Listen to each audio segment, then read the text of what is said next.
Hey there! Hello everybody, you are tuned into Know Wealth. My name is Neo. And my name is Lebu. Today we're actually speaking about, are you too old or are you too young to start investing in property? The reason why we put this on the table today is that with our client, we're getting various clients from various age groups. So we're like, okay, how about we look at all of the challenges from the pros and the cons of where each and every client is standing from. So before we actually go into content, Neo wants to say something. Man, we just hit 2,500 subscribers. I really appreciate each and every one. Keep on the support. We really appreciate it, guys. So the next target that we're actually going for, it's 250,000. Remember this video. Now let's go into content. What do you think is the main thing that young people need to know about investing in property? From a young age, man, you need to be consciously aware of credit. We was exposed to credit from a very young age. From being an intern, man, I was like, okay, I am earning 5,000 rand a month. So how can I maximize on that? Can I get a in-store account? And can I be paying this in-store account in a manner that's going to be able to position me 2 years to 3 years from now when I do want to buy? The bank will be like, you know what? You've been a good candidate. Go for it, man. One of the problems that we actually had in our society is that stay away from credit. Yeah. All credit is bad credit. So stay away. That was one of the advice that we were actually given, which is good advice. But now remember, there's also something that's called good credit, whereby I'm going to actually acquire this credit to get me cash flow on a monthly basis. So now when you're looking at credit would be the first thing to actually start.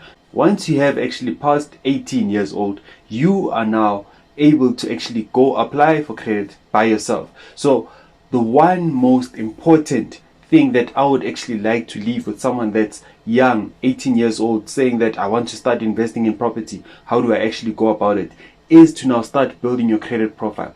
When you're looking at how the bank actually looks at you, this is now something that the bank will actually look at on a monthly basis. That, okay, I see that this person actually took some credit, but now how reliable are they in terms of paying it on a monthly basis? How reliable are they in terms of not missing the debit orders or not missing the due dates? So that's the most important tip that I would actually like to give you. And now we hear a lot of people saying that, you know what, you can actually get other people's money. Let's think about it, right? Now, right now, say for instance, you have a 1 million cash, right? Would you actually borrow someone that doesn't have any experience? They do not have any cash with them right now. Would you give them that 1 million? It's quite hard, because especially how the bank looks at you, the reason why the bank will say, let's look at your track history, let's look at your affordability, let's look at, will you be able to pay me back that money according to the agreement, let's look at the skill that you have. That's when you can be able to take that decision. Will I be able to borrow you or will I not be able to borrow you? However, answering your question, man, it's quite a risk. It's quite a risk, and I wouldn't take that risk. I wouldn't take that risk. Most definitely. Now let's go to the second point that you actually wanted to talk about, right? Yeah. JVs. A lot of people are out there, man, saying that go into property without any money down. How do you think that this is feasible, especially for someone that's actually starting off fresh, no information, no money? JVs, man, you need to constantly understand which game are you playing. Are you playing the credit game? Are you playing the cash flow game? Or are you playing the capital gains game? So now, as a young person getting into this property market, you're like, you know what? I do not have access to credit, or I do not have access to X amount. How can I merge with somebody who is in the market and ultimately achieve my property goals? I need to understand the pressures that are coming with JV. I need to understand the splittings. I need to understand, will I be making a profit from that property? Because if we did go into a property, let's say it's me and Level, only to find out that it's cash flow negative, I promised him 15% at the end of the year, then you ask yourself, how am I going to get that money at the end of the year? So you need to be conscious about what are you doing. So even JV itself, you need to be constantly aware that, am I going into a bad deal or not? Or would I rather just focus on growing my credit portfolio? And once I know that when my credit portfolio, the bank won't be like, you know what, paint that door yellow, change that tenant. You know that you have a healthy relationship with your bank. What are your thoughts about that? Yeah? So now when it comes to a JV, right, most of the time this is me actually seeking out another investor to actually invest the money or whatever I have with him, right? So now when you're looking at a JV, the first thing that you need to actually ask yourself is that, what am I actually bringing to the table? Am I bringing the skill? Am I bringing the time? Or am I bringing the money? So now if you're not actually bringing the money, you need to be looking at the skill. So now if you aren't actually really skilled, you're looking at the time. But now remember, everybody does have the time. But now, how are you actually going to be different? So say for instance, you are actually approaching Neo and saying that, Neo, let's go into a deal together, right? So now chances are Neo will ask you that, what are you actually bringing to the table? Are you bringing your skill and your time, or are you bringing the cash? So now if you only bringing the skill and the time, it only makes sense that when it comes to profit sharing, you might actually get a lower percentage rather than someone who's actually going to sign the offer to purchase and actually carry the whole burden of owning that particular property.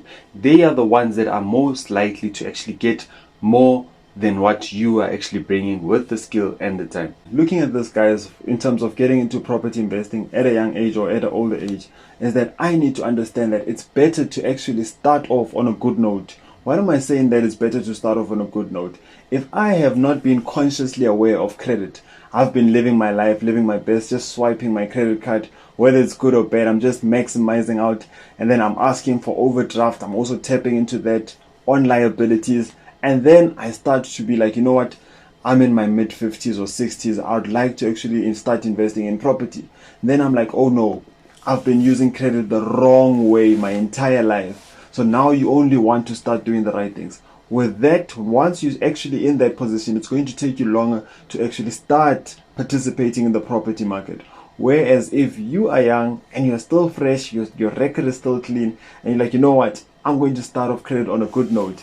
I know that my maximum that I can use, even though I do have access to 10,000, I will be using 3,000 at worst case scenario. And then you know that you're paying on time. You're not doing any reversals because you do know that you are making sure that this in-store account, this gene will, this is what we spoke about last time with Labor, that a gene will be able to contribute towards me buying my property. So when you're looking at it from that way, I'd rather start off on a good note rather than fixing everything and then only getting into the property market. As a young person going into the property market, your biggest objection will be that you're young. So now this might mean that estate agents won't really take you serious in terms of you approaching them and telling them that, you know what, I'm a property investor and I want to actually invest in property. So now there are various ways of how you can actually go about convincing the particular estate agent that you are a serious buyer. Number one is to tell them that you are already pre-approved for a particular property. Number two is that if you're not actually going through the bond route, you need to tell them that I have cash right now and I want to actually buy this particular property. Looking at that statement already, they are actually going to be taking you serious, that okay, this person is a serious buyer. But now also, for them not to actually take advantage of you, you need to now come in with the skills that, okay, I'm looking at this type of property, I'm looking at buying it at this particular price point, and I'm looking at getting it at a particular ROI. Because now remember, your real estate agents are your salespeople at the end of the day. So now if they know that you are actually going to be buying this particular property, they're going to probably try to sell you a property that's overpriced or at market value. And remember, as a property investor, I don't actually buy a property that's on market value or above market value. I mean, I would also like to touch base from the older generation. From the older generation is that most of the time what we see, especially with our client, you find somebody who's been working, somebody who's been loyal to this company for their whole life. And then they get their retirement fund. Then they're like, you know what, I've always wanted to participate in property investing. So this is my perfect opportunity when I retire so that I can leave my future generations with this property. And then now that's where you actually understand the risk implications that are associated to that, of which people are not aware of. I mean, if I'll be taking my hard-earned money, I'm not talking about a month now. If I've been working for a particular company for 50 years, and then now I got my package, I'm taking this 2 million, putting it into this property, only to find out that this is a bad property. that has huge implications. I'm not only talking about financial implications, I'm also talking about emotional implications. Because I know, especially with us, once I buy a property, I'm emotionally attached to it. It's more of an achievement that, you know what, I've worked so hard, and this is the way that I'm thanking myself. Only to find out that the cash flow will not be equivalent to the work that you have been putting in throughout all these years. So it's very important to actually invest in yourself, so that once you take this decision whereby I'm buying this property, you already know that this property, my money is worth going into this property. The cash flow is worth going into this property. If I'm going to be taking this 2 million, putting it into this property, is way better than leaving it at the bank. We always thinking about, when it comes to property investing, I'm buying on appreciation. When you're old, appreciation might not be one of the best reasons that one should buy. I would rather say, let's buy on cash flow, so that you know what, this money that I'm getting, I'll be able to sustain my life, because now there won't be any income. And once you're able to get that skill, buy that property that's going to be able to sustain your life, then you have less stress. I know that was quite emotional, but that is what's happening on the ground. It really pains me when a client comes to me and say, you know what, this is the situation that I'm in. So it's very important to invest in yourself.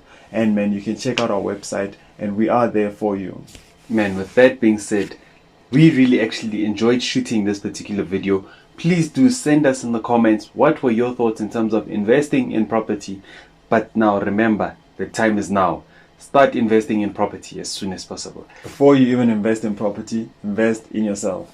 Most definitely. So now, something that's actually awesome that we're about to do, on the 1st of May, we will actually be hosting another event. In terms of the venue, what we are going to do is that we will be making a public announcement for you. You need to stay glued to our socials, so that you're one of those people that are informed, because our approach towards it is that we were looking forward to exclusive event, whereby it's more of a workshop. We get into the nitty-gritty of property. It's quite harsh, so it's more of an exclusive, because we want it to be intimate. We want to get straight into the reasons why you should invest in property the right way. We need people to actually get value out of this. So we're looking at a maximum of 25 people at each event, and we want to make it on a monthly basis. So you need to stay glued to our socials to be informed about our next step.